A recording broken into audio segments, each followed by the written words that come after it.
अस्सलाम वालेकुम जी, मैं हूं असफर अली और आप देख रहे हैं कॉफ़ी विद अली सलमान। नाम ही कॉफ़ी है। अली सलमान जो है वो आप सोचोगे कि ये नाम तो कॉफ़ी विद अली सलमान है, तो मैं क्या कर रहा हूँ, मैं अली सलमान का इंटरव्यू कर रहा हूँ आज, और इसलिए कॉफ़ी विद अली सलमान है। अब कल कोई और गेस्ट आएगा तो कॉफ़ी विद उनके साथ हो जाएगा। हम लोग नाम चेंज करते रहते हैं हर बार। अली कैसे हैं आप? मैं इस वक्त बोट बेसिन पे बैठा हूँ। एक आदमी ने दूसरे पे पिस्तौल निकाली हुई है, जिस पे निकली हुई है वो हंस रहा है, जिसने निकाली हुई है वो हंसना चाह रहा है, लेकिन उसकी घर पे कुछ मजबूरियां, वो हंस नहीं पा रहा है। चार लिफंगे बैठे हुए। ओ सॉरी, सलामुअलैकुम, मैं बिल्कुल ठीक हूँ। अली तो क्यों हुआ ये बोट बेसिन पे? किसने पिस्तौल किस पे निकाली? देखिए, बाज़ औक़ात होता ये है कि आप किसी के हक पे डाका मार रहे होते हैं, तो बाज़ औक़ात जो होता है कि जो राखे होते हैं, चाह रहा हो कि ढाका मारा जाए तो क्या करे आदमी? देखिए बात यह है कि ज़रूरी नहीं कि हर दफ़ा राखा टाइम पे पहुंच जाए। बाज़ औक़ात राखा लेट पहुंचता है। जैसे मौला जट में उसने कहा था उसकी तेरी पहन दी इज्जत खतरे, लंदन से घोड़े पे आ गया।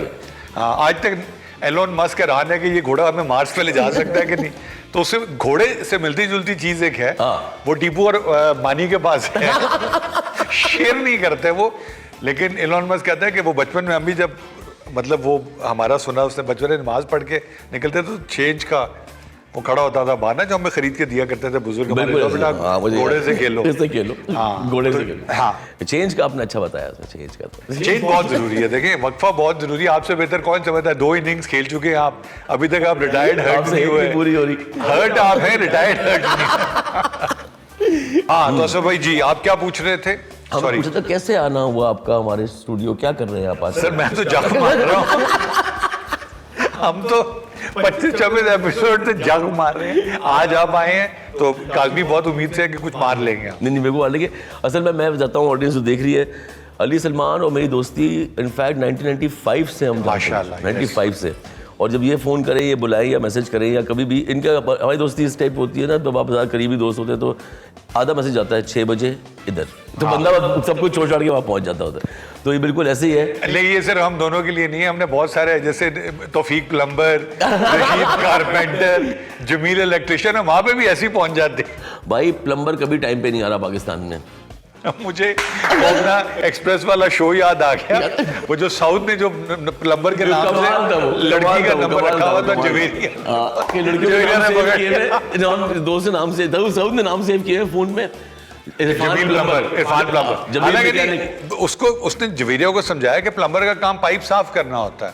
अब जब से माशाल्लाह नया घर बनाया, प्लम्बर की तो जरूरत पड़ती होगी, बहुत ज्यादा पड़ती होगी अब तो जवेरिया ने पकड़ लिया कि ये कौन है, ये प्लम्बर और ये मैकेनिक कौन है, ये फोन तो करे जरा। वहाँ फोन किया तो वहाँ खवातीन मिल रही, वो उठा रही। हो सकता है मिसेज ने फोन उठाया हो।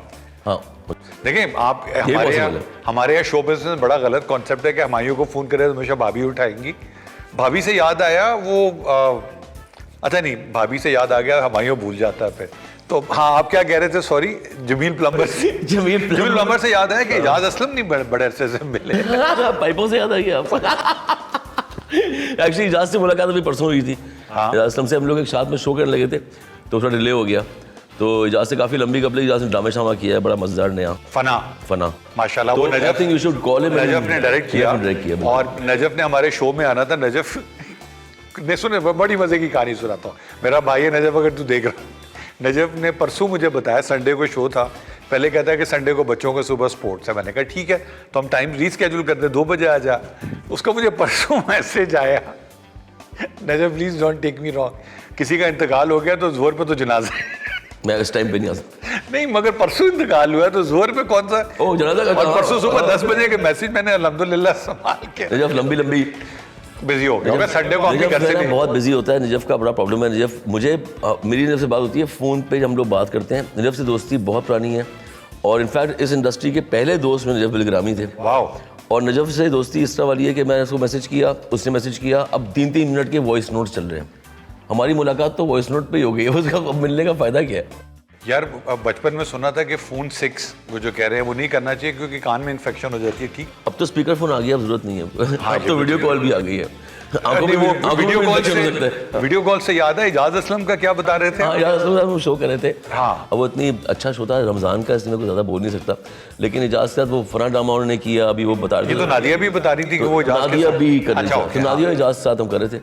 तो कह रहे थे, मैं इसलिए बोल रहा हूँ बिकॉज भी वो कुछ उसमें इशूज़ आ रहे हैं, तो कुछ सेट के इश्यूज हैं, कुछ चैनल के हैं, तो जिस शो में जब कोई बार्बर आएगा तो ये तो होगा। ये तो होगा। हाँ, इजाज जब भी आता है कोई ना कोई ड्रामा हो ही जाता है।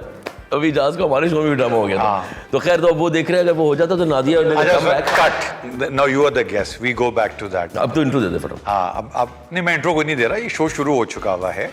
आप पाकिस्तान के, you are one of the most hard working person, one of the finest directors, one of the best human beings. Lot of your friends say that उनके ऊपर जब कभी कोई वक्त आया तो you are always there for them when they call you, and the worst thing is they say you are still there when they don't even call you. ये आप मेरे डायरेक्टर के बारे में भी कहते हैं कि मैं मुसीबत में हो तू आया कर, जब मैं राहत में हो तो तू क्यों आता है यार हर टाइम। ये खैबाने राहत का जिक्र नहीं है क्योंकि अच्छा खैर, तो फिर आपने just one question, where did the journey start? मैंने कहा आपका इंटरव्यू देखा था आपको, जब आपने कहा जी मैं देखता था, राइटर आया तो मैं राइटर के साथ बैठ जाता था, डायरेक्टर आया मैं डायरेक्टर के साथ बैठ जाता था, लाइटमैन आता था मैं लाइटमैन के साथ बैठ जाता था। पूछने का बहुत शौक था, कीड़ा करने का बहुत शौक। हाँ हाँ। एक्चुअली पता है, मैं बताऊं, Your mother has been an artist She's an of artist, she's a excellence, but did you inherit this from her? I think both my parents are artist, Okay. तो पेंटर्स, तो वो एक डीएनए में तो है ही। But I did not know because I was not very good at drawing. तो मैं साहब लगा यार पेंटर तो नहीं बन सकते शायद, या पता नहीं बनेंगे तो बहुत मेहनत करनी पड़ेगी, तो है तो कुछ आर्ट का ही चक्कर अंदर कीड़ा, लेकिन कौन सा वाला है ढूंढना पड़ेगा। तो मैंने ग्राफिक डिज़ाइन चूज़ किया। जर्नी बड़ी जल्दी शुरू हो गई थी। हाँ 17 पे ही, 17 ईयर्स ओल्ड। तो मैंने साहब लगाया बस यार आर्ट्स करते हैं, आर्ट करते हैं, कोई बिजनेस से दिमाग चलता नहीं है, हमें पता नहीं है अबले अलिफ बे पे पैसे की। अकाउंट्स में हमेशा फेल होता मैं, कॉमर्स में पास था सब्जेक्ट ओ लेवल्स में, उसमें मेरे को अच्छे नंबर आए नहीं। तो मैंने साहब लगाया कि यार आर्ट दिमाग में होता है, कुछ क्रिएटिव काम करने का, तो क्या करें। तो मैंने फिर सोचा कि ग्राफिक डिज़ाइन चूज़ करते हैं, इसमें पोस्टर वोस्टर बनते हैं, ज़रा चीज़ें वीज़ें, बिलबोर्ड शिलबोर्ड, ये वो। और ये भी वो टाइम है 80s 90s का हिप टाइम जो बिल्कुल सही कह रहा है। तो उसमें वो मैगजीन होता था और प्रिंट पे बहुत काम होता था, और फोटोशॉप और वुमेन जोन और शी मैगजीन और हाँ वो वाला टाइम है, बिल्कुल वो टाइम है। और मतलब वो प्रिंट टेलीविजन जो था ना, जो ये ऐड बनते थे, वो इम्पॉसिबल था आप लोगों के लिए जाना। हमारे लिए था कि वहाँ कैसे पहुँचेंगे, इतने बड़े बड़े कैमरे कौन चलाएगा। हाँ स्टिल पे जो किताबों पे जो फोटोग्राफी होती है, टाइपोग्राफी होती है, वो सब कर सकते हैं। तो मैंने बोला ये डूइंग मैं ट्यूशन में पढ़ जाता था अकाउंट्स की, इसमें बार फेल होता। तो मैं ना बस स्टॉप पे खड़ा हुआ था, मैं बस लेता था गिजरी से U5। मैं बस स्टॉप पे खड़ा था, एक बंदा आया बड़ा स्मार्ट सा, कहता है एक्सक्यूज़ मी मामला के जी, कह रहे हैं कि मेरा एक कार्ड है, मेरा नाम अरशद है, मैं एक मैगजीन एक चलाता हूँ मेंस क्लब। मैं कहा तुम्हें पता है कौन सा मैगजीन है? कहता है आप मॉडलिंग करेंगे। मैंने कहा मॉडलिंग? मैं जिस हुलिये में था मैंने कहा मॉडलिंग, ये तो कुछ सीन अच्छा है। मैं उस खुमार में चला गया कि मैं मॉडल, अब बस में जा रहा हूँ मैं और मैं मॉडल हूँ अपने दिमाग में। फिर मैंने उसको फ़ोन भी किया अरशद ने, उसने कहा मेरे ऑफिस आ जाएँ। मैंने कहा हाँ मैं आता हूँ। तीन तलवार पर शॉन सर्किल पे पिंकी इब्राहिम उसके साथ हुआ। अच्छा मैं तो बिल्कुल, मैं तो अली, मैं तो स्कूल में था, मैं तो I not even care like for me. तो जब आप स्कूल में होते हैं, मेरा कोई मैच वैच आ गया, पता नहीं क्रिकेट मैच आ गया, क्या आ गया, दोस्त वोस्त आ गया, मैं भूल भाल गया, उसको टाइम दिया था मुझे आने का, मैं गया ही नहीं शॉन सर्किल वाले ऑफिस। और मैं बाद में ख्याल है अरे मैं तो उस बंदे से मिलना था, शिट, बिकॉज अपने उस उम्र में अपने आप में आप मॉडल बन चुके होते थे दिमाग में, किसी ने ऑफर कर दी बस आप बन चुके हैं, लेकिन अब आपको उससे मिलने की जरूरत नहीं। तो you started with graphic design, तो आपने क्या एडमिशन लिया? I applied to university in London after my O levels, और उन्होंने बोला अपना कुछ काम भेजो तुमने किया हुआ है। तो मैं कुछ काम भेजा, उनको पसंद आया, उन्होंने कहा ठीक है आपको एडमिशन देते हैं, but first just come around do a foundation course with us, then you can decide कि आपने कहाँ जाना है कहाँ नहीं। तो फाउंडेशन कोर्स में करने गया। वो फाउंडेशन कोर्स में मेरी इतनी दोस्तियाँ हो गई और इतना मैंने यूनिवर्सिटी के प्रोफेसर से, वो जो मेरा वो वाला कीड़ा नहीं होता कि हर डिपार्टमेंट में घुस गया, वहाँ पर वो जो मुझसे जो सीनियर्स थे उनसे उठना बैठना शुरू कर दिया। तो काफ़ी बड़े बड़े लोग दोस्त बन गए, मज़े के, एज में बड़े मतलब। तो बहुत कुछ सीखने को मिला, मेरे लिए आई ओपनिंग एक्सपीरियंस था। At the age of like 18 or 19 you go to London and you just go there, you like thinking And you by yourself for 8-9 months? हाँ, of course, for at least a year and a half। तो मैं वहाँ पर था, तो उसमें बारिश, snowfall सब देखा, दोस्त बने, फिर वो जो की पार्टीज़ होती हैं वहाँ भी गए। अच्छा पाकिस्तानी जो है ना वो थोड़ा सा डिफरेंट होता है, वो एक ऐसी पार्टी में जहाँ पर सारे ड्रग्स चल रहे हैं और सब नाच रहे हैं और गोरे जिस तरह पार्टी करते हैं, स्टूडेंट्स जिस तरह करते हैं। तो वहाँ जाके आई फेल्ट, मुझे कल्चर शॉक हो गया एक। तो मैं कुछ भी नहीं किया, मैंने कोई चीज़ को हाथ नहीं लगाया, मैं डर गया। मैं रात में नाइट बस लेके वापस घर आ गया और मैं सोचता रहा बहुत देर कि यार मैंने क्या क्या देखा है, ये क्या हुआ है मेरे साथ, क्या what is this. Culture shock हो गया मुझे तो काफ़ी देर के लिए। It was fun. वो अभी तक आपके कल्चर शॉक में देख रहा हूँ ख़त्म नहीं हुआ। नहीं अब तो हम खुद कल्चर है अब दूसरे शौक हो रहे। कल्चर आप अंग्रेजी वाला, शौक उर्दू वाले, पंजाबी वाले, वो वाला। Then 1.5 years and then you came back. Okay. I came here for my vacation. What did you leave there and what did you bring back? Oh boy, I learned a lot of an understanding of how concepts are actually developed and what is originality. मुझे अंग्रेज़ी में बोल सकता हूँ, गोरे ने मुझे सिखाया, especially my college. They taught me how to be original. ये मुझे समझ में आ गया था because when I was to make stuff that everybody else was doing, like in जो western design होता है, तो my teacher would come and say नहीं, इसमें तुम्हारा पन कहाँ है, तुम्हारा कराची कहाँ है, तुम्हारा पाकिस्तान कहाँ है, वो डालो उसमें. Wow. और मैं डालता था तो ही used to love it. हमारे कलर्स वाइब्रेंट होते हैं, हमारे चीज़ें डिफरेंट होती हैं, तो मैंने श्राइन्स के वो बनाए मोटिव्स वगैरह जो होते हैं, वो क्रेजी हो गया. उसने कहा ये बनाओ ना अपने काम में. मैं इसी से कंटिन्यू करूंगा. फॉरेन रेफरेंस दे रहा हूँ. वैन गॉग की हम चीखें मारते हैं, सूडो इंटेलेक्चुअल्स. जब शाकिर अली म्यूजियम का जिक्र करते हैं आधे लोगों को नहीं पता वो कौन थे और उनके कलर्स की क्या चीखें थी. बट एनीवेज, अच्छा खैर फिर आप लेकर क्या आए फिर वहाँ से फिर मैं जब वापस आया तो मैंने आके मैं वापस जा रहा था यूनिवर्सिटी ज्वाइन करने के लिए. कॉलेज ख़त्म हो गया था तो समझ ले मेरा A लेवल्स वो था, ठीक है. तो मैं यूनिवर्सिटी ज्वाइन करने लगा था तो बीच में My son has done his foundation, so I can you relate to understand that. now what's happening. Absolutely, absolutely. तो अब मेरे पास मैं गैप में यहाँ पर आया. What year was that? This was 1991. Oh wow. Okay. So I came back and I so some जो वजाहत की वाइफ है शाजिया वजाहत, हाँ. उसमें शाजिया हारून थी. तो उनके जो उनसे हमारी अम्मा की दोस्ती थी, उनके पेरेंट्स अम्मी की पेंटिंग्स खरीदते थे, तो शाजिया से हमारी दोस्ती थी. तो शाजिया कहने में पढ़ के वापस आया. शाजिया ने कहा कि अब क्या करोगे, वापस जाओगे? मैंने कहा हाँ 2 महीने यहाँ पर छुट्टियों के लिए वापस जाऊँगा. कहती इंटर्नशिप कर लो. मैं कहा इंटर्नशिप कर लेते हैं. तो शाजिया ने मुझे बोला कि गज़नफ़र अली बंदे हैं, बाबा के दोस्त हैं, वो यंगस्टर्स को चांस देते हैं, तुम जाकर बात कर लो उनसे, मिल लो. मैं कहा मैं कैसे मिल लूँ, वो प्रोड्यूसर है, पता नहीं वारिस बनाया है भाई, मैं दिमाग में पता नहीं क्या क्या सी चीज़ें भर दी. कहती वहाँ पर शेख खुर्शीद होते हैं, उनके पास चले जाओ, मैं उनको फ़ोन कर दूँगी, तो शेख साहब तुम्हें कमरे में घुसा देंगे. मैंने कहा ठीक है. और शेख साहब के तो कमरे में घुसना होता है. खैर उस पे आगे चलते हैं. उस पे आगे चलते हैं. फिर तो शेख खुर्शीद बैठे थे, वो सिगरेट पीते थे, वो फंसा के ना उंगली बीच में.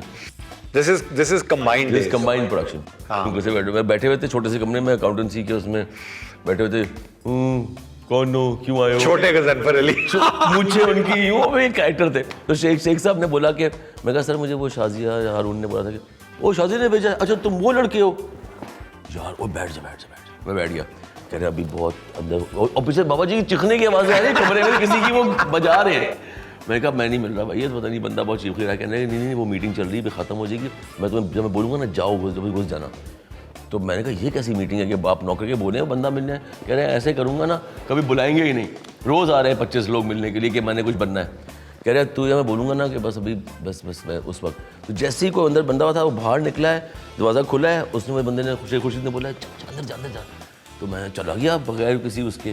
बाबा जी बैठे, जूते रखे हुए मेज़ के ऊपर और बैठे हुए, और वो ना दाढ़ी कुछ आ रहे और जूते सीधे मेरे मुंह पे. कौन हो, क्यों आए हो, हु आर यू? मैंने कहा सर मैं असफर का. मैंने कहा सो, मैंने कहा कहते सो. मैंने कहा सर मैं इंग्लैंड से आया हूँ. सो मैंने कहा ग्राफिक डिज़ाइन पढ़ा है.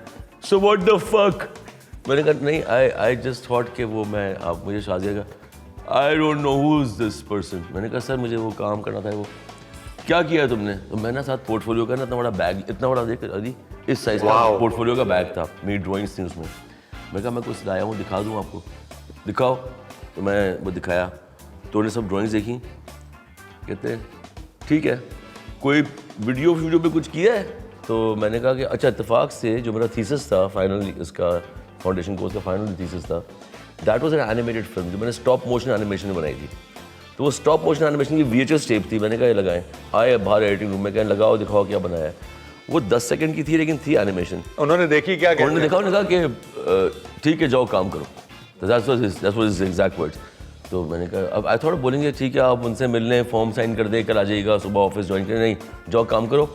तो मैंने कहा काम करूँ? कहते हैं हाँ जाओ काम करो ऐसे ना. तो मैंने कहा कि अच्छा. मैं जाने लगा, फिर कहते हैं 1 मिनट नजाफ, आवाज़ दी, नजफ आया. God bless Najaf. Yes sir. कहते हैं कि ये आए हैं, ये आप ही के एज बेच के लग रहे हैं मुझे, इनके साथ जुड़े कुछ इनको सिखाएं बताएं ये वो. That was it. That's where it all started. I did not even like video मेरे लिए बहुत दूर का एक सफर था. So Najaf and Noshin. Najam and Noshin. Nausheen Tariq यार, मसूद तारिक. हाँ मसूद थी. हाँ मसूद थी. हाँ So Najam ने फिर आपको क्या सिखाया? नजफ मुझे पहले दिन ले गए नीचे फ्लरीज। नजफ और नजफ ने बुलाया कि नजफ बिलग्रामी को बुलाया वाओ कि ये इनसे क्या इनको सिखाओ तुम्हारे तुम जो कर रहे हो। फ्रेंच टोस्ट सिखा था नजफ। हाँ राइटर था। तो मुझे नजफ ले गया, नीचे फ्लरीज बेकरी थी। तो कहता है और कुछ खाते पीते हैं। मैंने कहा नहीं मुझे भूख नहीं। कहता नीचे चलते हैं, ऑफिस से निकलते हैं। हम नीचे चले गए, बैठ गए फ्लरीज बेकरी में। उसने पहली चीज़ बताई कि सबसे पहले बात भाई सुन ले, ये तो नहीं, उसने बोला कोई टाइम नहीं है घर जाने का। कहता है ये याद रख ले कि कोई ऐसा ऑफिस आवर्स नहीं है हमारे। There is absolutely no time of coming और no time of going home. You will be here 24/7 if need be. Although I learned my timing of coming when I started working for Combine. सुबह 10 बजे कहते थे आज role time तुम्हारा 10 बजे का। हाँ आपने बट हाँ गोइंग का मुझे नहीं पता। टाइमिंग ऑफ कमिंग आपने अच्छा जी सुबह 10 बजे। अच्छा तो खैर ये आइटम हो गया हमारे साथ। उसके बाद अपने दोस्ती हो गई उससे बहुत ज़्यादा। फिर उठना बैठा because he seem like a very welcoming and a very polite guy. Did not. लेकिन उसी दिन दोपहर में एक और कैरेक्टर की एंट्री होती है ऑफिस में। नदीम काज़मी या फ़खरे आलम? नदीम काज़मी तो ऑलरेडी थे वहाँ पर। अच्छा Nadeem Kazmi is my first friend as well. जब हम आया तो नजफ के बाद नदीम काज़मी आए ऑफिस तो इनसे मुलाकात हुई। नहीं उस वक्त कौन सा कैरेक्टर आया? वो एक कैरेक्टर आया, वो अंदर घुसा तो सारा ऑफिस थोड़ा सा जगह से हिल गया। मैं कहा ये छोटा गज़नफ़र टाइप कौन है ये जो आ गया है? वो आया स्टाइल में, उसने माथे पे रखा हाथ और बोला कब है शूट वीडियो की, कब करना है ये वो। अब गज़नफ़र साहब ओनर है कंपनी के, ये एक टैलेंटेड क्रिएटिव प्रोड्यूसर है, डायरेक्टर है बड़ा अच्छा। और उसने एक प्रोग्राम बना दिया हुआ है म्यूजिक चैनल चार्ट्स। और बाबा जी के बाद उसने वो टेक ओवर किया हुआ है यासिर अख्तर। वो सिंगर भी है, वो एक्टर भी है, वो डायरेक्टर भी है और वो भरमबाज भी, सब कुछ है वो। और वो मैं कहा ये तो आई नो दिस गाय गाना ना गाता है, एरिड जोन का बंदा नहीं है ये। तो मैंने कहा ये हमारा प्रोड्यूसर भी है ये यासिर अख्तर है। नदीम काज़मी यासिर अख्तर के साथ शूट करते थे फर्स्ट एडी। नदीम काज़मी की अख्तर से ये होता था कि अभी आके मुझे भरम देना शुरू करेगा सारे काम तो मैं कर रहा हूँ ये वो। अब काज़मी को बोले काज़मी वो टेपे कहाँ है यार वो वाली, और टेपे अली सामने रखी हुई ना। टेपे इतनी सारी होती थी शूट की, बहुत सारी होती थी बिकॉज 20 मिनट्स का रोल होता था। ओफ that is when I start learning कि अच्छा how this whole thing functions, इतनी बड़ी कश्ती चलती कैसे है, एमसीसी प्रोग्राम बनता कैसे है। तो मैं उसमें इतना इंटरेस्टेड हो गया। तो जब मैं अख्तर से मिला तो सर ने बोला यासिर देखो ये इंग्लैंड से पढ़कर आए हैं, इनके साथ करो ये वो। बाबा जी ने इस तरह बात बोली। यासिर ने बोला कहा इंग्लैंड से पढ़कर आए, क्या हम क्या करें? और उसने कहा ठीक है कल हम शूट कर रहे हैं, बनी का गाना है, यू नो बनी? मैंने कहा हाँ बनी, वो दिल में तुम्हारा कहते हैं हाँ उसका गाना है, शूट पे चलो, हम पिज़्ज़ा हट में शूट करेंगे। मैंने कहा ठीक है हम पिज़्ज़ा चले गए शूट करने के लिए। वहाँ यासिर ने मुझे बिठा दिया मेज़ पे, एक शॉर्ट वॉट भी ले लिया मेरा कोई। And then that was my second day of work. And उसके बाद से आई सॉ शूटिंग। बट आप लंदन से होकर आए, इमेजिन दुनिया में कहीं इतना जल्दी आप हैंड्स ऑन तो नहीं हो सकते, थैंक्स टू गज़नफ़र साहब, है ना? एंड इसमें ये भी था कि बिकॉज मैं इतना ओपन माइंड ओपन हार्ट से आया कि मैंने ये चीज़ निकाल दी कि मैं बाहर से पढ़ कर आया हूँ। सो अब जब तो पहले तो मुझे ना कभी स्क्रीन पे आने का ऐसा शौक नहीं था कभी भी ना, because I wanted to do something. I believe that पीछे से ज़्यादा आप पावरफुल कंट्रोल करते हैं चीज़ों को, जो सामने कैमरे को होता है उसका कंट्रोल। ये तो पीटीआई की हुकूमत में हमने देखा पीछे से कंट्रोल जो है ना, वो अगर सही हो तो आपकी शिप सही चले। दुनिया में हर चीज़ में you know front man behind the scene is the controllers। असल में कंट्रोल रूम तो वहाँ है। हाँ ठीक हो गया। When did you actually realize कि you were destined for this? यार हाँ that's an interesting question because when I walked into Combine मैं जब 3-4 दिन मेरे गुजरे वहाँ पर, क्योंकि चाचा जी तो कहते हैं सारा कुछ ही कर लो। हाँ वही ना, तो it gave me a chance to do everything। So मैं जब सब कुछ करता गया then I realized that यार I have a knack for this, और मुझे मज़ा इतना आ रहा है कि अगर मैं इस काम में ख़राब भी होऊंगा तब भी मैं एफर्ट पूरी लगा सकता हूँ, बोर नहीं हो रहा मैं इस काम से। Like I imagine you know you do something you love, तो फिर अब वो काम हार्ड वर्क नहीं है, वो हार्ड वर्क हुआ है जो मज़ा ना आ रहा हो, वो है hard work.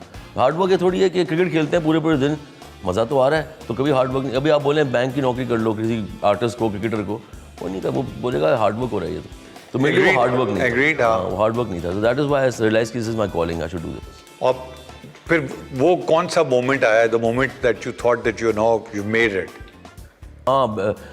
There are actually several moments when I thought I have made it, and every time I thought I have made it, I took a fall। हमेशा ये हुआ। मैंने 6-7 महीने काम किया, काज़मी इज़ विटनेस, हम लोग काम करते गए। यासिर अख्तर का कोई फॉलिंग आउट हो गया कंबाइन के साथ, he wanted to do his own production company. बाबा जी ने कहा लेट हिम गो। तो फिर असाद एक था बेसिस्ट एरिड जोन का, उसको ले आए, he became producer, I became segment producer, then I became producer. Najaf became producer, हम लोग सब प्रोड्यूसर्स बनते गए एंड हम जल्दी जल्दी प्रोग्रेस करते गए। एक पॉइंट आया कंबाइन में कोई नहीं था, सब चले गए थे। काज़मी पेप्सी करने चला गया, उसको फ़ख्र के साथ उसने वहाँ पर ज्वाइन कर लिया। Najaf went on his own journey. अब एक खाली मैं रह गया था दफ्तर में और 3 प्रोग्राम मेरे सर पे आ गए कि आप प्रोड्यूसर हैं तीनों प्रोग्राम्स के। So I controlled a lot of crap, you know, in the company. Like I controlled, once I was doing dramas and stuff, and I was doing all the other shows that were happening. तो उस वक्त मुझे लगा कि पैसे मैं छोटी सी उम्र में 21-22 साल की उम्र में I was making 40,000-45,000 rupees. That's a lot of money. That's a lot of money. And I was controlling, I was producer of 3 shows and I trained a lot of people under me जो आते गए, assistants बनते गए, उनको सिखाता गया, करता गया. And I became at a young age, I became a boss. Like a, you know, बाबा जी बॉस हैं वो कंपनी के, तो मैं ये 4-6 प्रोग्रामों का बॉस मैं हूँ, तो आगे कोई और है ही नहीं। तो क्रिएटिव में हम 2 ही लोग हैं। तो आप भी ऑडिशन लिया करते थे? अच्छा बेटा, बहुत सारे, ये बहुत मुझे, मैं अपनी चाचे के साथ इंट्रोडक्शन बता दूं, मैं मॉडलिंग करता था, तो चाचे को किसी ने सिफारिश की, कैसर अब्बास पीटीवी के सेट डिज़ाइनर होते थे, उन्होंने कहा एक मुंडा है, इन्होंने ज़रा चांस दो। चाचा ने लिया, मैं गया, ड्रामा करेगा? मैं कहा हाँ। तो फजीला भाभी के साथ, फजीला काजी के साथ मिस्ट्री थिएटर वो करते थे, और इन्होंने खुद डायरेक्ट करना था, हिंदू जुम खाना ले गए। तो सुबह हमारा शूट शुरू हुआ कोई फजर पे और मगरिब पे वो ख़त्म हुआ, 20 मिनट का प्ले होता है। उसके बाद मुझे कहते हैं गल सुन, मैं कहा जी तू जो मर्जी कर ले, ऐ ना कर, एक्टिंग ना करी दोबारा। पकड़ गए थे कि इसमें वो नहीं, जो मर्जी कर ले। लेकिन तुम AA पे होस्ट थे, सुनो ना, ऐ ना करी, बस एक्टिंग ना करी। तो मेरा एक्टिंग का कैरियर, मैंने उसके बाद बहुत काम किया, लेकिन उस दिन से ज़्यादा डूब चुका।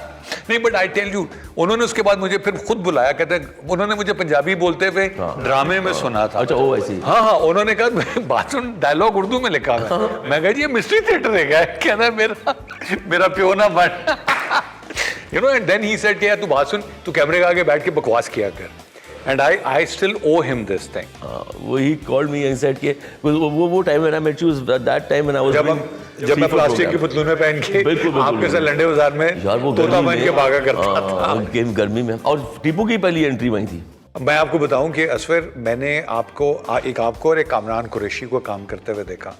यू सी, मैं हमेशा, I always desperately desire to work with directors after I work with, you know why? Because आपको एग्जैक्टली पता होता मुझे मेरा शॉट मिल गया, बकवास मजीद बकवास करने की जरूरत नहीं है। जबकि मैं वो AA TV आप बात कर रहे हो, मैं बकवास ही करता रहता था। Nobody would stop me. Even Rashid Sami, who gave my first break at Combine also. खैर, this is not about me. अब आगे चलते हैं। नहीं, ये असफर जो है, फिर ये असफर माशाल्लाह ये एक वो फिनोमेना में जाता है। जब वहाँ टीबू हमें पहली दफ़ा मिला, मानी से आपकी मुलाकात कहाँ हुई थी पहली दफ़ा? मानी से स्टोरी है कि वो एहसन रहीम के पास 2 लड़के थे, they were fans of VJ show जो था। VJ was directly in competition with our show. I know, ठीक है। So Ehsan was Lahore creatives and we were Karachi creatives. They agreed. इस तरह का, लेकिन we never fought, like we had this very camaraderie थी हमारी, और एक कंपटीशन भी था इनविजिबल सा, बड़ा मजेदार। And that was amazing work, both of you guys. हाँ, we were doing amazing, we were loving what we were doing, और हम सब नए बच्चे अपने जो भी कर रहे थे। तो एहसन से दोस्ती थी हमारी, नजफ के घर हम उठते बैठते थे। Every day in the evening Ehsan would call और आई वुड कॉल नजफ की, यार एहसन को बुला ले, बैठते हैं, करते हैं। तो एहसन रहीम, मैं, Najaf, it's not even like somebody else who come and join us, like other people from the fraternity. मतलब तो एक ही 2 दुकानें होती थी, एक होती थी बिलावल हाउस के सामने, हाँ, और जहाँ टिक्के मिलते थे, और एक इधर कहीं होती थी। तो हाँ। एक और भी दुकान थी बता। हाँ, तो अब हुआ ये कि हम वहाँ बैठे होते थे। तो एक दिन एहसन ने मुझे कहा कि यार वो फैसल कुरैशी के थ्रू ये बंदों ने कांटेक्ट किया है, फैसल कुरैशी जो यूफ हमारा, Faisal from the national NC वाला। तो कहता है वो फैसल, उसको हम बोलते हैं बाल, प्यार से बाल बोलते हैं। तो बाल के पास वो यार ये 2 लड़के हैं, ये एक मानी है, एक मुज्जी है, ये राइटर्स हैं, ये फैसल के साथ जुड़ना चाहते हैं, कहते हैं जैसा वो काम करता है हम भी, तो यार कुछ इनसे मिल करते हैं, इनको बुलाते हैं, मिलते हैं। तो आमना खान भी साथ थी।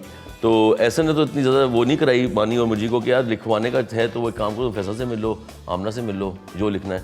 तो फिर जब ये बहुत ज़्यादा आना जाना शुरू हो गए लड़के हमारे पास, तो ऐसा ने कहा चल इतने आते हैं, तू भी है, मैं भी हूँ। मुझे was a great writer, I still remember. हाँ, मुझे राइटर, मुझे ग्रेट, अच्छा मज़े का बंदा था बड़ा, ग्रेडेशन में पढ़ रहा था, और सब ये बेसिकली कॉलेज डेज की बात है। तो हम लोग प्रोड्यूसर्स हो गए थे, तो वो आते थे लोग इस तरह के वहाँ पास। तो मुझे और मानी आए और चिपक गए आके, अब वो इतना आना शुरू हो गया। तो एहसन ने कहा कि यार काज़मी भी है, मैं भी हूँ, तू भी है, नजफ भी है, ये राइटर्स हैं, इनसे कुछ लिखवाते हैं। तुमने एक प्ले लिखवा लिया सेट एंड कंपनी, ठीक है। अब वो बनी वाला, अब वो बनी का स्टूडियो था। तो बनी के स्टूडियो में हमने कहा यार यहीं शूट कर लेंगे। बनी ने कहा मैं प्रोड्यूस कर देता हूँ, क्या पैसे लगेंगे, मैं बस पैसे इक्विपमेंट मैं ले आता हूँ। हमने कहा ठीक है। तो हमने सेठ, बनी को बोलते थे तो सेठ एंड कंपनी का नाम रख के हमने एक प्ले बनाना शुरू कर दिया। उसमें मैं, नजफ, आमना, काजमी, टीपू के पहली अपीयरेंस इन अ प्ले, और सारे वो लोग जो अब कुछ हैं, हम सारे थे उसमें। And we just doing stuff having, और एस डायरेक्टर था। तो एक उसमें हम मतलब अजीब ही चीज़ें करते थे, वियर्ड किस्म की। वो मुझी ओमानी लिखते थे। तो जब वो लिखा हमने कोई 10 एपिसोड में, खाली काजमी 13 एपिसोड बनाए, कितने बनाए, 13 एपिसोड बनाए। और उसके बाद वो चल गया कहीं पे पीटी शीटी पे, कहीं पीटी वर्ल्ड पे कहीं चल गया, चला उसका वो आगे वो कंटिन्यू नहीं हुआ, वो टीम बिखर गई, ऐसे वीडियोस बनाने चला गया, मैं अपने काम करना शुरू हो गया, डरा सब खत्म। अब ये मुझी मानी लॉस्ट हो गए, ये कहाँ जाए। तो काजमी ने कहा मुझी मानी को कि मेरे लिए लिखना शुरू कर दे यार। इसने अपने प्रोग्राम्स बनाए थे तो उसने प्रोग्राम्स भी बनाना शुरू कर दिए उनसे, और प्रोग्राम लिखते गए। लेकिन एहसन की जान नहीं छोड़ रहे थे वो। एहसन को बार फ़ोन करते थे कि यार साथ में कुछ कर लेते हैं। एहसन ने फ़ोन क्या कहना, सुन यार ये तो चिपक गए मैं, इनका कुछ कर ले यार, इनको ले जा मेरे पास। तो मुझे रोज़ फ़ोन कर देते हैं दोनों, काम का बोलते हैं, हाँ वैसे बैठे चाय पिए कप लगाएं ठीक है, लेकिन रोज़ काम का बोलते हैं, मैं क्या करूँ। मेरे पास एक कहानी थी सब सेटे के नाम से, मैंने कहा चलो लिखना शुरू करो। उनको अपने आप बुला लिया, मैंने कहा बैठो लिखो। तो मुझे मैंने 17 बार लिखी और मैं 17 बार पढ़ी है कि नहीं अच्छी, फिर लिखो, फिर पढ़। वो टेलीफिल्म थी, मैं इतनी बार लिखवा ली इनसे, इतनी बार लिखवा ली, मैं सेटिस्फाई नहीं होता था। नहीं अच्छा नहीं है, दोबारा लिखो, ये जुमला सही नहीं आ रहा, ये नहीं हो रहा। अब मुझे कास्टिंग का होता था कि मैं अब एक पॉइंट आया वो लिख ली हमने, कुछ एक पॉइंट आ गया वो सेटिस्फाइड की कि अच्छी टेलीफिल्म थी, हाँ 90 मिनट्स, हमने वो लिख ली पूरी। अब मैं कास्टिंग के लिए ढूंढ रहा हूँ कि जो मेन कैरेक्टर है इमरान का, जो टेलीफिल्म में वो हीरो टाइप था। तो मैंने कहा इसको मैं कैसे, तो one day I was travelling on Jafri घर से मार था, I was going to Jafri's house, और मैं मेन कारसाज को क्रॉस करा था। तो मैं देखा सीधे हाथ पे बंदा लाल शर्ट पहना, बड़ा गुड लुकिंग सा खड़ा हुआ है, गोरा चिट्टा सा नौजवान। आपने उसको बोला मेरा कार्ड लो, मैं अच्छे तरीन हूं, मेरे स्टूडियो में आना। मैं गाड़ी घुमा कर आया, मैं गाड़ी पार्क की, मैंने कहा कि व्हाट डू यू डू, कहता है मैं मानी वाज विद यू और नहीं, आई वाज अलोन। मैं रुका गाड़ी में, it was such a gay pickup moment. मैं आया, गाड़ी पार्क की, बंदा झुका, जी डर गया थोड़ा सा देख के। मैंने कहा यार मेरे पास कंबाइन का कार्ड भी था उस वक्त, तो अब वो हालांकि मैं कंबाइन छोड़ चुका था, मैं कार्ड गाड़ी में पड़ थे दिखाने के लिए। तो मैंने, वो तो आपने खवातीन के लिए रखे हो, तो पहली दफा किसी बॉय पुलिस वालों के लिए कि मैं प्रेस का या प्रेस का मीडिया का आदमी, तो विजिटिंग कार्ड्स थे। तो मैंने बोला अच्छा उस जमाने में अगर लड़की साथ हो और आप सीवीयू पे खड़े हो तो पुलिस छोड़ देती थी कार्ड? नहीं, मैं पकड़ा गया हूँ। नहीं, वो कार्ड देके पुलिस छोड़ देती थी? अच्छा नहीं, अभी आमिर सलीम साहब का भी किस्सा जिक्र किया। आमिर सलीम का तो एक किस्सा मेरे पास भी है। अच्छा हुआ ये कि मैंने गाड़ी पार्क की, मैंने बंदे को बुलाया, बड़ा स्मार्ट सा बंदा था यार। मैंने कहा मैं एक प्ले कर रहा हूँ टेलीफिल्म है, मैं 1-2 महीने में शूट स्टार्ट करूँगा, तुम ऑडिशन देने आ सकते हो इसके लीड रोल के लिए। कहता है कि मैंने कहा व्हाट डू यू डू, कहता है स्टडी इन IB है, मैं तो पॉइंट का वेट कर रहा हूँ, यूनिवर्सिटी मुझे लेके जाएगी, पॉइंट बस का वेट कर रहा हूँ। तो मैंने कहा कि यार नंबर मेरा कार्ड है रख ले, और ये वो उसने कार्ड देखा कि प्रोड्यूसर लिखा हुआ है, ठीक आदमी लग रहा है। मैं अपनी गाड़ी को चला गया, वो पता है कौन था, वो टीपू वो था, वो टीपू योरक बिल्कुल नहीं शरीफ थे। हाँ टीपू शरीफ थे वो, तो वो टीपू शरीफ का पीछे घर था, वहाँ पर मैंने रुका। उसके बगैर लॉन्ग स्टोरी शॉर्ट, एक वो उस बात को साल हो गया। साल बाद हमें अपॉर्चुनिटी मिली कि यार वो टेलीफिल्म तो नहीं हो पा रही, लेकिन ये अंडर विजन खुल गया, things start changing. Shahbaz Siddiqui जो न्यूक्लियस प्रोडक्शन था, मानी को उसे फ़ोन किया कि अगर प्ले पड़ा है तो प्ले कर लो, उस पर बोलो, किसी को बोलो। मानी के पास भागा आया कि यार सुन वो एक प्ले कर लेते हैं, वो शहबाज। मैंने कहा एक शर्त पे करूँगा, कोई इंटरफेयर नहीं करेगा प्ले के अंदर जो मैं बना रहा हूँ। मैंने कहा ठीक है। इससे पहले मैं एक प्ले कर चुका था अपने ओन पे एज ए प्रोड्यूसर, उसका नाम था दिलबर हाइट्स। उसमें नदीम काज़मी की पहली एक्टिंग की एंट्री थी। उसमें नदीम काज़मी था, आमना थी, एहसन भी था। ऐसे एहसन ने वो सेटिंग कंपनी ख़त्म किया था तो मैंने ये स्टार्ट कर दिया था, तो मैंने वही कास्ट यहाँ भी शिफ्ट की, ठीक है। तो वो बड़े मज़े की चीज़ बन गई थी। तो एक्सपीरियंस हो गया था मुझे कि अच्छा कैसे करना है एज ए प्रोड्यूसर। फिर जब ये मौका मिला ये वाला प्ले करने का, सब सेट है, तो हमने बोला कि हमको दिलबर हाइट्स को डायरेक्ट किसने किया? मैंने किया था, प्रोड्यूस भी खुद किया था। This was your first direction debut as for a drama and also for production. But how I was able to do a drama, because again thanks to Ghazanfar साहब, we was doing a 100 episoder called Jaal के जो आखिरी 25-30 episode थे, he left them all to me and said कि because मैं इतना उनके साथ जाके 75 एपिसोड तक ट्रेन हो चुका था, just to see and being an AD and being on set constantly, कि actors knew me, I understood the script, I understood camera angles. तो उन्होंने कहा चलो डायरेक्ट करो, मैं बैठा हूँ। तो मैंने डायरेक्ट किया नायला जाफरी को, राशिद फारूकी को, राशिद समी था, हुमायूं नाज था, सादिया हुसैन एक होती थी उस ज़माने में, सादिया जिलानी एक्स, वो उनको डायरेक्ट किया, और बदर खलील थी उनको। That was quite a young age. I was very young, ना? 23 Wow. मैक्स। तो मैंने वो डायरेक्शन की, तो बाबा जी ने वो एपिसोड कट के एडिट होके आई, तो उन्होंने मुझे पॉइंट आउट किया, देखो ये शॉट अच्छा है लेकिन ये गलत हो गया, इसमें कैरेक्टर भी मिसिंग है, उन्होंने सिखाओ को दिया। That's mentoring, right. फिर मैं उसमें, क्योंकि 25 एपिसोड वो कर लिए थे, बट वो सीरियस प्ले था। जब मैं कॉमेडी में शिफ्ट किया तो मुझे एंगल्स मालूम थे, लाइटिंग मालूम थी, कैरेक्टर कैसे बनता है वो मालूम था, चीज़ें मालूम। तो मैंने सिटकॉम किया तो वो चल पड़ा। फिर सेकंड किया सिटकॉम, सबसेट है तो वो हिट हो गया, उसमें मैंने एक्टिंग भी कर ली, तो फिर वो सब बस जस्ट नहीं, मगर सब सेट है तो एक फिनोमेना बन गया ना उस जमाने का। अभी तक लोगों को याद है यार। माशाल्लाह। तो वो उस जैसे वो बुलबुल एक है, मैं कहता हूँ उसको बाकी दुआएं नबील भाई को। और वो what was that one thing that you still believe सब सेटे में थी जो व्हिच मेड इट पॉपुलर, और it was everything about, because वो अगर आप आज देखें ना, उस जमाने से वो फ्यूचरिस्टिक था। It was not for that time. It was very different from that time. I would say Subseta was. It was a very serious play, by the way. It was not comedy. it was Trust not, me. It had very serious issues in the belly. वो innocence of Tipu और मानी की उसमें वो पता नहीं चलता था, but था serious वो. Ideas में serious था. The thing that made Subseta is because one, it was original, that you never seen something like it ever. आपने उसमें कोई भी चीज़ ऐसी नहीं देखी जो आपने पहले कभी टीवी पे कहीं देखी हो। पाकिस्तान कोयटा सेंटर या पेशावर सेंटर या कराची सेंटर दिखा था नेवर, ठीक है। एक ये था, और सेकंड चीज़ उसमें ये थी जो मज़े की थी, वो थी कि जो it looked like real life, like I have captured real life. I have not, कोई एक्टिंग नहीं कर रहा है। बिल्कुल सही। और वो लगता था स्पॉन्टेनिटी ऑफ कैरेक्टर्स, और वो इसलिए होता था बिकॉज हमने पास स्क्रिप्ट डायलॉग लिखा हुआ नहीं होता, बस स्क्रिप्ट होती थी, राइट टू राइट। तो मैं कहता सीन 1 में ये होगा, सीन 2 में ये होगा, सीन 3 में होगा, वो बोलो जो कर। हाँ, अब मैं बताऊंगा, तुम ये बोल, अच्छा नहीं ये नहीं, ये बोल दे, ये नहीं बोल दे, मैं ये बोल दूंगा, वो ये बोल देगा, वो ये बोल देगा। और ये एक कैमरे का शूट था। हाँ, 1 कैमरा। और sir I tell you, I compliment you on one thing, जो आपके बारे में मैंने सुना, आपके इंटरव्यू में भी देखा कि you were always curious and keen to know what lighting does, what wardrobe does, what script does, what directions does, what acting is all about, what script is all about. ये PTV के ज़माने में होता था, PTV के directors को सिखाया जाता था ये सब, उनकी it was an academic training for them. इस ज़माने में पोस्ट 90s जब प्राइवेट चैनल्स आ गए थे, ये आपको खुद ही कीड़ा होता था।